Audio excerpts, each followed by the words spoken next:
ہر روز جب ہم کوئی ایپ یوز کرتے ہیں، آن لائن شاپنگ کرتے ہیں یا ڈیجیٹل ٹرانزیکشن کرتے ہیں تو اس سب کے پیچھے کیا چل رہا ہوتا ہے، سوچا ہے کبھی؟ دراز سے لے کر ہمارے بینک اکاؤنٹ تک ایک ایسی طاقت کام کر رہی ہے جس کے بارے میں ہم آج بات کرنے والے ہیں۔ چلیے اس انوکھی دنیا کو ایکسپلور کرتے ہیں۔ چلیے اس سوال سے شروع کرتے ہیں۔ جو رائڈ ہیلنگ ایپ لوگ استعمال کرتے ہیں وہ جانتی ہے کہ وہ کہاں رہتے ہیں، کہاں کام کرتے ہیں اور اکثر کہاں جاتے ہیں۔ آن لائن سٹور کو ان کی پسند اور شاپنگ کی عادتوں کا پتہ ہوتا ہے۔ یہ سب انفارمیشن جمع ہو رہی ہے، لیکن سوال یہ ہے کیوں اور کیسے؟ تو اس پوری کہانی کے پیچھے جو چھپی ہوئی طاقت ہے نا، وہ ہے بگ ڈیٹا۔ اور یہ صرف کوئی فینسی ٹیکنیکل لفظ نہیں ہے، یہ تو اب ہماری ڈیجیٹل زندگی کا سمجھ لیں ایک سینٹرل پارٹ بن چکا ہے۔ تو چلیے اس کو بالکل آسان لفظوں میں سمجھتے ہیں۔ تو بگ ڈیٹا ہے کیا؟ اس میں تھوڑا ڈیپ ڈائیو کرتے ہیں۔ دیکھیں، یہ صرف بہت سارا ڈیٹا نہیں ہے، اس کی کچھ ایسی خاص خصوصیات ہیں جن کو سمجھنا بہت ضروری ہے۔ بگ ڈیٹا کو سمجھنے کا جو سب سے آسان طریقہ ہے نا، وہ ہے اس کے 5 ویز کے ذریعے۔ یہ 5 ویز ہیں: والیوم، ویلوسٹی، ورائٹی، وراسٹی اور ویلیو۔ آئیے ان سب کو ایک ایک کر کے دیکھتے ہیں۔ تو سب سے پہلا وی ہے والیوم، یعنی ڈیٹا کا سائز، اس کا حجم۔ ذرا سوچیں، ہر روز social media posts, online shopping, ہمارے فون کی سینسرز، ان سب سے اتنا ڈیٹا پیدا ہوتا ہے کہ شاید لاکھوں فلموں کے برابر ہو۔ یہ اتنا زیادہ ڈیٹا ہے کہ اس کو پرانے ٹریڈیشنل طریقوں سے ہینڈل کرنا بالکل ناممکن ہے۔ چلیں ایک پاکستانی مثال لیتے ہیں۔ یہاں کی ایک بڑی ٹیلی کام کمپنی روزانہ اندازہ لگائیں کتنا، تقریباً 400 ٹیرا بائٹس ڈیٹا جنریٹ کرتی ہے روزانہ۔ اور یہ صرف کال ریکارڈز نہیں ہیں، اس میں انٹرنیٹ یوسیج اور نیٹ ورک ڈیٹا سب کچھ شامل ہے۔ اس مثال سے والیوم کا اصل مطلب بالکل کلیئر ہو جاتا ہے۔ اوکے، اب آتے ہیں دوسرے وی پر، ویلوسٹی۔ اس کا سیدھا سا مطلب ہے سپیڈ، وہ تیزی جس سے ڈیٹا پیدا ہو رہا ہے اور اسے فوراً ریئل ٹائم میں پروسیس کرنے کی ضرورت ہے۔ پاکستان اسٹاک ایکسچینج کے بارے میں سوچیں یا بینک ٹرانزیکشنز، وہاں تو ہر سیکنڈ کی انفارمیشن کو فوری طور پر پروسیس کرنا پڑتا ہے، ورنہ کتنا مسئلہ ہو سکتا ہے۔ تیسرا وی ہے ورائٹی، یعنی ڈاٹا کی الگ الگ قسمیں۔ دیکھیں، ڈاٹا ہمیشہ صاف ستھری اسپریڈ شیٹس جیسا نہیں ہوتا۔ کچھ ڈاٹا تو اسٹرکچرڈ ہوتا ہے، بالکل آرگنائزڈ، جیسے بینک ریکارڈز، لیکن زیادہ تر ڈیٹا انسٹرکچرڈ ہوتا ہے، جیسے دراز پر کسٹمر کے ریویوز یا فیس بک پوسٹس۔ اب ان کو پروسیس کرنا ایک الگ ہی چیلنج ہے۔ اب آتے ہیں ایک بہت ہی ضروری وی پر، ویراسٹی۔ اس کا مطلب ہے ڈیٹا کتنا ریلائبل ہے، کتنا قابل اعتبار ہے، کیونکہ ہر قسم کا ڈیٹا صحیح یا کام کا نہیں ہوتا، ایسا ہی ہے نا؟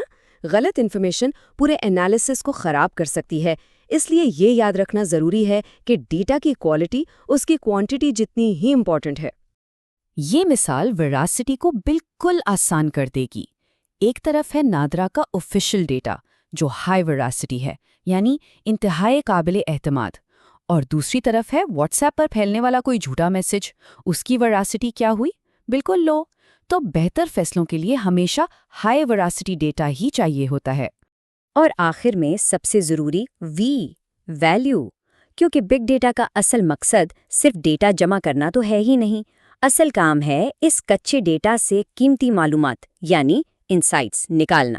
یہ بالکل ویسا ہی ہے جیسے کسی خان سے سونا نکالنا۔ اگر ڈیٹا سے ویلیو نہ نکالی جائے تو وہ ڈیٹا بس ایک بے مقصد دھول کا ڈھیر ہے۔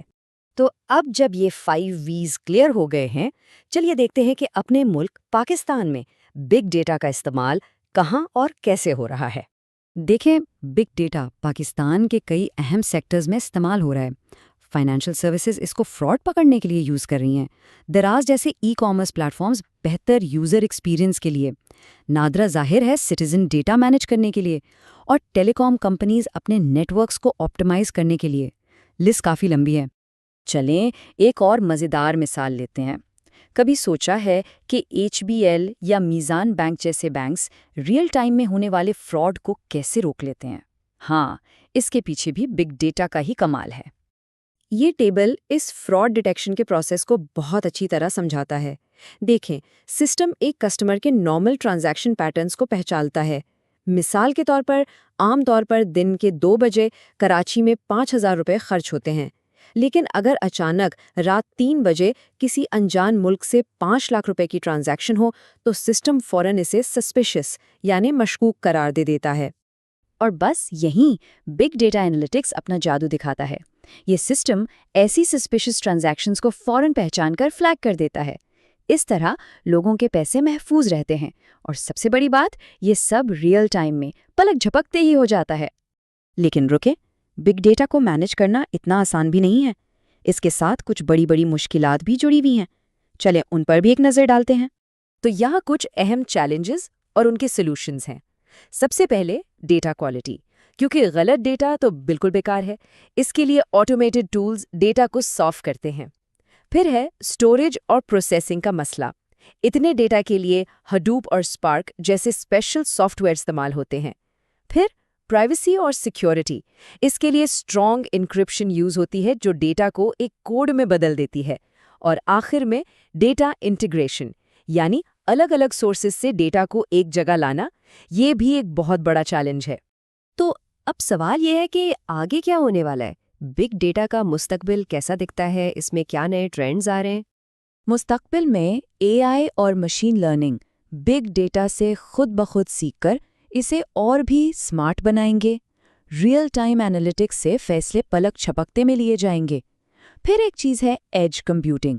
اس کا مطلب ہے کہ ڈیٹا کو دور کلاؤڈ پر بھیجنے کے بجائے ڈیوائس کے پاس ہی پروسیس کیا جائے گا، جس سے سپیڈ بڑھے گی۔ اور سب سے اہم، ڈیٹا کا ایتھیکل استعمال، یعنی یہ یقینی بنانا کہ ڈیٹا کو ذمہ داری سے اور لوگوں کی پرائیویسی کا خیال رکھتے ہوئے استعمال کیا جائے۔